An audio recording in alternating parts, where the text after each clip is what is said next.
Class हमने metal carbonyl complexes का topic start किया था।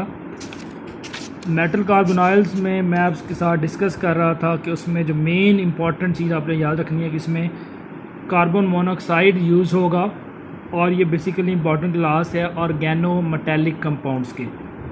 कार्बन मोनोऑक्साइड क्लास बेसिकली ये एक अनसैचुरेटेड लाइगेंड है और इसमें CO मल्टीपल बॉन्ड होता है। ये जो लाइगेंड है अनसैचुरेटेड लाइगेंड सी, ये इसकी एबिलिटी है या कैपेबिलिटी ऑफ एक्सेप्टिंग क्या metal D pi electron buy back bonding. Back bonding का कॉन्सेप्ट मैं आपको पहले ही दे चुका हूँ और इसी वजह से हम इन लाइगेंड्स को क्या कहते हैं, पाई एक्सेप्टर लाइगेंड्स, और दूसरा इसका नाम एक और होता है हार्ड लाइगेंड्स। इनको हम क्या कहते हैं, hard ligands. Metal carbonyl complexes ये इंपॉर्टेंट क्लास है ऑर्गेनोमेटेलो कंपाउंड की।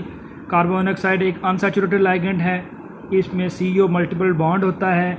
ये एक्सेप्ट करता है मेटल डी पाई इलेक्ट्रॉन्स को बाय बैक बॉन्डिंग, और इन लाइगेंड्स को हम पाई एक्सेप्टर लाइगेंड्स कहते हैं, हार्ड लाइगेंड्स कहते हैं।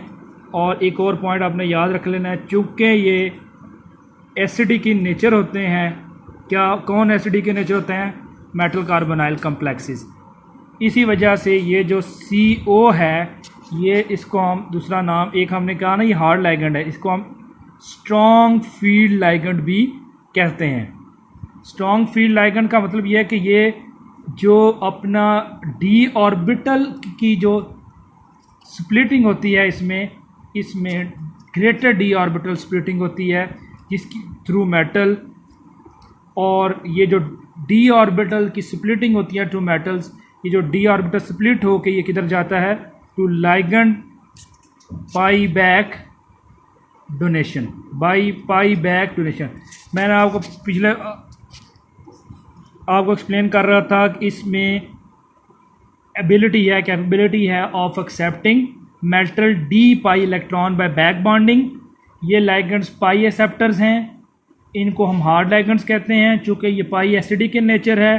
कार्बन मोनोऑक्साइड एक स्ट्रॉन्ग फील्ड लाइगेंड है, इसकी वजह से ये greater D orbital splitting achieve करता है। किस तरह ये greater D orbital splitting achieve करता है? Through the metal. किसके ज़रिए? मेटल्स के ज़रिए, मेटल और लाइगेंड की पाई बैक डोनेशन के ज़रिए। किसके ज़रिए? मेटल और लाइगेंड की पाई बैक डोनेशन के ज़रिए, मेटल और लाइगेंड की पाई बैक डोनेशन के ज़रिए।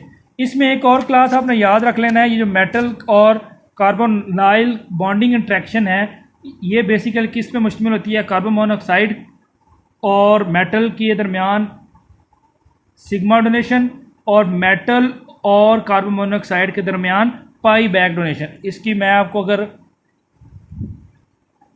डायग्रामेटिकली एक्सप्लेन करूं, अगर ये थोड़ी सी,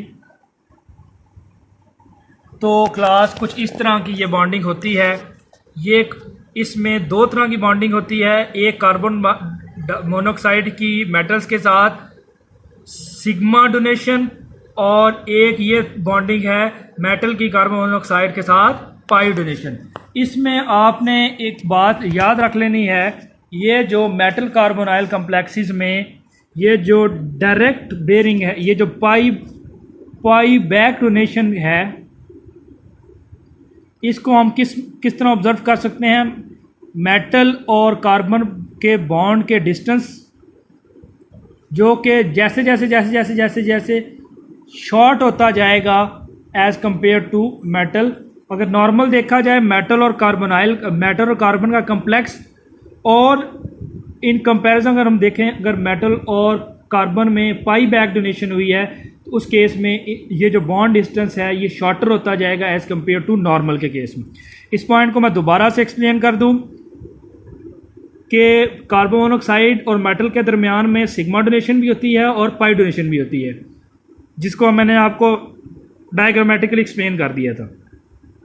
लेकिन जो मेटल और कार्बोनाइल कम्प्लेक्सेस में अगर आपने बैक डोनेशन को ऑब्जर्व करना है तो कैसे ऑब्जर्व करते हैं कि अगर इनमें बाई बैक डोनेशन हुई हो तो मेटल और कार्बन के दरमियान जो बॉन्ड डिस्टेंस होता है वो शॉर्टर होने लग पड़ता है कंपेयर टू नॉर्मल केस। उसके बाद मेटल जो है वो हमेशा सी के साथ बाइंड करेगा, ओ के साथ नहीं बाइंड करेगा। क्यों? मेटल हमेशा ओ के साथ बाइंड नहीं करेगा, सी के साथ बाइंड करेगा। क्योंकि मैंने आपको बताया मेटल कार्बोनाइल कम्प्लेक्सेस में कार्बन मोनोऑक्साइड होता है, तो मेटल सी के साथ बाइंड करे, ओ के साथ बाइंड नहीं करेगा। क्योंकि ये जो लाइगेंड होता है HOMO, ये टर्म या होमो, ये बेसिकली क्या है? कार्बन। और ये कार्बन है, not the oxygen lone pair. क्यों मेटल कार्बन के साथ बाइंड नहीं करता और कार्बन के साथ बाइंड करता ऑक्सीजन? क्योंकि ये जो लाइगेंड है HOMO, ये बेसिक कार्बन है, ये ऑक्सीजन लोन पेयर नहीं है। उसके बाद एक और चीज़ भी रखनी है कि ऑक्सीजन ज़्यादा इलेक्ट्रोनेगेटिव है, जिसकी वजह से हमारे पास ऑर्बिटल्स लोअर एनर्जी के आते हैं।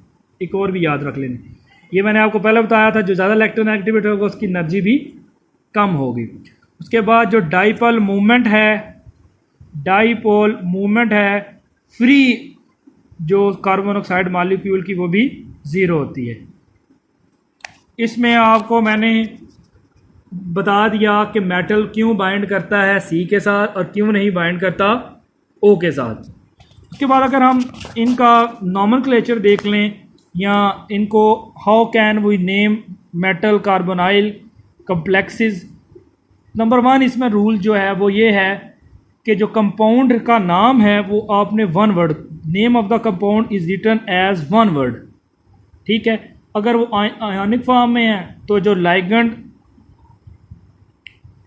कोऑर्डिनेशन स्फीयर में प्रेजेंट है उसको आप लिखेंगे, साथ उसकी आयनिक स्पीशीज़ को लिख देंगे। अगर वो कैटायनिक है तो इट इज़ वो पहले लिखा जाएगा एज कम्पेयर टू कॉन्स्टिट्यूएंट जो कि कोऑर्डिनेशन। अगर एनानिक है तो वो पहले कोऑर्डिनेशन स्फीयर और फिर एनानिक स्पीशीज। इस पॉइंट को मैं दोबारा से एक्सप्लेन करता जाऊं। How can we name metal carbonyl complexes? अगर वो कंपाउंड का नाम है तो वो वन वर्ड के तौर पर लिखा जाएगा। अगर वो आयनॉनिक फॉर्म में है जैसे कैटायनिक है, एनानिक है, अगर कैटायनिक है पॉजिटिव आयन्स हैं सोडियम आयन या कुछ और, तो उस केस में अगर जो कोऑर्डिनेशन स्फीयर है उसमें जो चीज़ें प्रेजेंट हैं उससे पहले अगर नाम लिखना है आपने तो कैटायनिक वाले कैटायन का नाम पहले आएगा और बाकी जो चीज़ें कोऑर्डिनेशन स्फीयर में प्रेजेंट हैं उनका नाम बाद में आएगा। अगर एनानिक है तो पहले कोऑर्डिनेशन स्फीयर में जो चीज़ें हैं वो और फिर एनाइन में। इसको अगर मैं आपको एग्जांपल्स के ज़रिए एक्सप्लेन कर दूं, फॉर एग्जांपल इसमें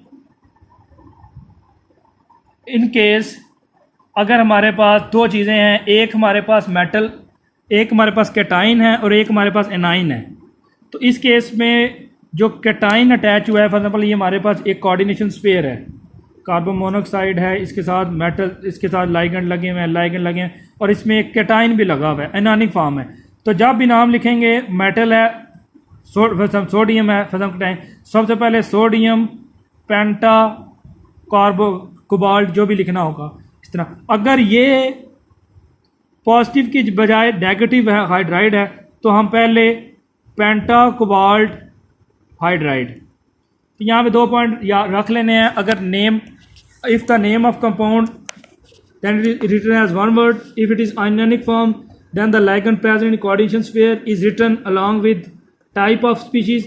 अगर कैटाइन है तो पहले लिखा जाएगा इसका, अगर एनाइन है तो एंटिटी जो कोऑर्डिनेशन स्फीयर में है वो पहले लिखी जाएंगी एज कम्पेयर टू एनाइन। उसके बाद कोऑर्डिनेशन स्फीयर में जो चीज़ है, कोऑर्डिनेशन स्फीयर में सबसे पहले आपने लाइगेंड लिखना है, लेकिन उसको अगर वो 2, 3, 4 लाइगेंड्स हैं तो उनको अल्फ़ाबेटिकली लिखना है और इसमें मेटल आयन से पहले लिखना है। लाइगेंड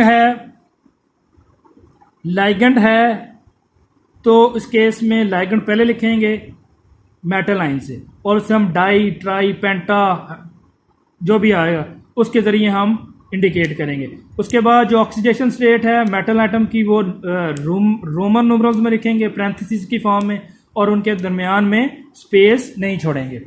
अगर हम इसकी फॉर एग्जांपल ये हमारे पास एक मेटल कार्बोनाइल है ये हमारे पास निकल है, साथ CO4 है। इसका कॉमन नाम क्या आता है? हम अगर हम इसको लिखें तो इसे हम लिखते हैं, ये है निकल टेट्राकोबाइल।